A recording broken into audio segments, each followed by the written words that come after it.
सोयाबीनचा भाव वर 2003-04 ला हाच होता, 6-7 ला हाच होता, 8-9 ला हाच होता. 2014 ला ज्यावेळेस 13 ला फडणवीस साहेबांना पदयात्रा काढली होती पाशा पटेल, फडणवीस साहेब त्याच्यामध्ये सहभागी होते, तर त्यावेळेस ते म्हणाले 6,000 रुपये भाव द्या कोणाला, काँग्रेस सरकारला, बरोबर आहे. मग आज मोदी सरकार सत्तेवर येऊन 9.5 वर्ष झाले, मग आज ते आजही 6,500 रुपये भाव सोयाबीनला नाही. कसं बरं, योजनेअंतर्गत गॅस सिलेंडरची किंमत केवळ 600 रुपये राहणार आहे. लोकसभा निवडणुकीत सर भाजप पक्षाला पाठिंबा द्याल ना? हो हो ताई, माझं बोलणं ऐकून घेता का एकदा? ठीक आहे, बोला. बरं, ते सोयाबीनचा भाव ताई, मी हनुमान आमली बोलतोय बघा, जिंतूर तालुका, जिल्हा परभणी. मला सांगा, 2,000 रुपये PM किसानचे द्यायले आणि शेतमालाचा भाव क्विंटलला 1,500-2,000 पाडायले, कांद्याची निर्यात बंदी केली. म्हणजे शेतकऱ्याविषयी मोदी सरकारचं धोरण नेमकं आहे काय? आणि तुम्ही आम्हाला सांगायचे की उज्ज्वला गॅस योजनेचा तुम्हाला फायदा झालाय, एवढ्याचा गॅस होता तर एवढ्या झाला. त्या गॅस योजनेचा फायदा, गॅस योजनेमध्ये आम्हाला वर्षाकाठी आम्हाला 3 सिलेंडर लागते, आमचे वाचतील 3,000 रुपये, पण वर्षाकाठी आम्हाला 50 क्विंटल माल होते. 50 क्विंटल मालामध्ये जर 2,000 रुपये प्रति क्विंटल म्हणलं तर 1,00,000 रुपये आमचा घाटा व्हायला. उलट मोदी सरकार आमचे पैसे खायले. बरोबर सर. म्हणजे तुमचं मला प्रतिक्रिया द्या ना तुम्ही.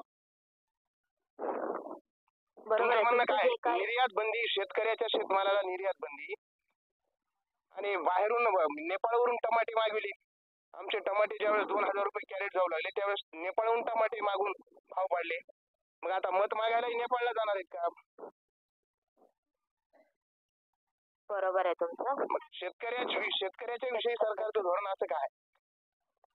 तुम्ही म्हणजे एकतर पख उपटून घ्यायचे, एकतर उडणाऱ्या पक्षाचे त्याचे पख उपटून घ्यायचे, त्याचं उडण्याचं स्वातंत्र्य हिरावून घ्यायचं आणि 4-2 दाणे टाकायचे त्याला, आणि त्याला त्या दाणे टाकलेल्या याच्यावर दाण्यावर जगून त्याला म्हणायचं बघ तुला मी तुझं मी पोषण करायला का नाही.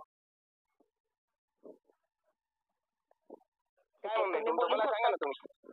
बरोबर आहे तुमचं सर. मी काय म्हणतोय की आम्हाला शेतकऱ्याला स्वातंत्र्य द्या.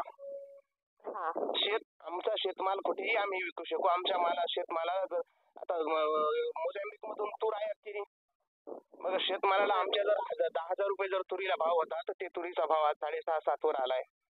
बाहेर देशाहून तूर आयात करून शेतकऱ्याचा शेतमालाचा भाव पाडायचा, आणि एकीकडे मोदी सरकारचे 4-2 एखाद्या काही जर केलं तर खूप मोठा हे केल्यासारखं हे करायचं तुम्ही, म्हणजे अभिमानानं सांगायचं आम्ही शेतकऱ्यासाठी हे केलं ते केलं. काय म्हणणं आहे तुमचं? माझ्या ज्या प्रतिक्रिया आहेत हे तुमचं तुम्ही सांगताय, लोक ऐकून घेतात. तुम्ही माझ्या प्रतिक्रिया ज्या आहेत ना, तुम्ही एखाद्याला विचारा की तुमच्या प्रतिक्रिया काय आहेत, शेतकऱ्याला फोन लावून विचारा तुम्ही, आम्ही हे केलं आम्ही ते केलं असं नाही. नाही, बरोबर आहे. शेतकऱ्यांचं म्हणणं हेच येते तुम्ही बोलताय ते. म्हणजे एकतर शेतकऱ्यावर वेळ काय आली, तुम्ही एक ऑब्झर्वेशन करून बघा. प्रत्येक जण, आता तुम्ही खूप जरी तुम्ही मोठे असाल तरी तुम्ही शेतात पिकलेलंच अन्न खाता ना सगळेजण. हो सर. मग शेतकऱ्याचा थोडासा विचार करा ना तुम्ही.